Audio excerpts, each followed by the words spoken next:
Hi. ഞാൻ ആ വ്യക്തിക്ക് ഒരുപാട് ഉപകാരം ചെയ്തിട്ടുണ്ട്, ഒരുപാട് സഹായങ്ങൾ ഞാൻ ചെയ്തിട്ടുണ്ട്. പക്ഷെ ഇന്ന് എന്നെ കാണുമ്പോൾ മുഖം തിരിഞ്ഞ് നടക്കുകയാണ്. നന്ദിയില്ലാത്തവൻ, നന്ദിയില്ലാത്തവൾ, ഇങ്ങനെ നമ്മൾ മറ്റുള്ളവരെ കുറിച്ച് പറയാറുണ്ടല്ലേ. അപ്പോൾ നമ്മൾ ചെയ്യുന്ന സഹായങ്ങൾക്ക് നന്ദി നമ്മൾ പ്രതീക്ഷിക്കാറുണ്ട്. ഇതുപോലെ തന്നെയാണ് നമ്മുടെ ജീവിതത്തിൽ നമുക്ക് ലഭിച്ചിട്ടുള്ള ബ്ലെസ്സിങ്ങിനെ കുറിച്ച് നമ്മൾ ഓർക്കാതെ പോകുന്നതും. നമ്മൾ അതിന് ആരോടാണ് നന്ദി പറയേണ്ടത്? ഇതെല്ലാം തന്ന ദൈവത്തിനോട്, യൂണിവേഴ്സിനോട്, സൃഷ്ടാവിനോട്, നമുക്ക് ഏത് പേരിട്ട് വേണമെങ്കിലും വിളിക്കാം.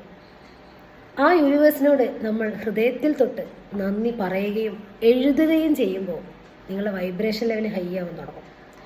നിങ്ങളുടെ എനർജി വൈബ്രേഷൻ ഹൈ ആവുമ്പോൾ അതിനനുസരിച്ചിട്ടുള്ള സാഹചര്യങ്ങൾ നിങ്ങളുടെ ലൈഫിൽ നിങ്ങൾ പോലും അറിയാതെ നിങ്ങൾ അട്രാക്ട് ചെയ്യും. ഇതാണ് ലോ ഓഫ് അട്രാക്ഷനിൽ പറയുന്നത്. അതുകൊണ്ട് നന്ദി ജീവിതത്തിൻ്റെ ഭാഗമാക്കി മാറ്റുക. നന്ദി പറയുക മാത്രമല്ല ചെയ്യേണ്ടത്, എഴുതുക കൂടെ ചെയ്യുക. ഹൃദയത്തിൻ്റെ അടിത്തട്ടിൽ നിന്ന് നന്ദി രേഖപ്പെടുത്തുക. നല്ല ആരോഗ്യത്തിന്, നല്ലൊരു വീടിന്, നല്ല കുടുംബങ്ങളെ തന്നതിന്. ഇനിയിപ്പോൾ നിങ്ങളുടെ ഫാമിലിയിൽ പല പ്രശ്നങ്ങളും ഉണ്ടാവും, എങ്കിലും നമുക്ക് ബന്ധുക്കളുണ്ട് അല്ലേ. അനാഥരായ കുഞ്ഞുങ്ങളെ ആലോചിക്കുമ്പോൾ നമ്മൾ എത്രയോ ബ്ലെസ്ഡ് ആണ്. അതുപോലെ നമുക്ക് നല്ലൊരു വീടുണ്ട്, വീടില്ലാത്തവരെ കുറിച്ച് നമ്മൾ ആലോചിക്കുമ്പോൾ നമ്മൾ അതിലും ബ്ലെസ്ഡ് ആണ്. നമ്മുടെ കയ്യിൽ വാടക കൊടുക്കാനാണെങ്കിലും പണമുണ്ട്. പണമൊന്നുമില്ലാതെ അലഞ്ഞു തിരിഞ്ഞ് നടക്കുന്നവരെ അപേക്ഷിച്ച് നമ്മൾ എത്രയോ ബ്ലെസ്ഡ് ആണ്. ഇങ്ങനെ ചെറിയ ചെറിയ കാര്യങ്ങൾ, വലിയ വലിയ കാര്യങ്ങളൊക്കെ ഉണ്ടാവും.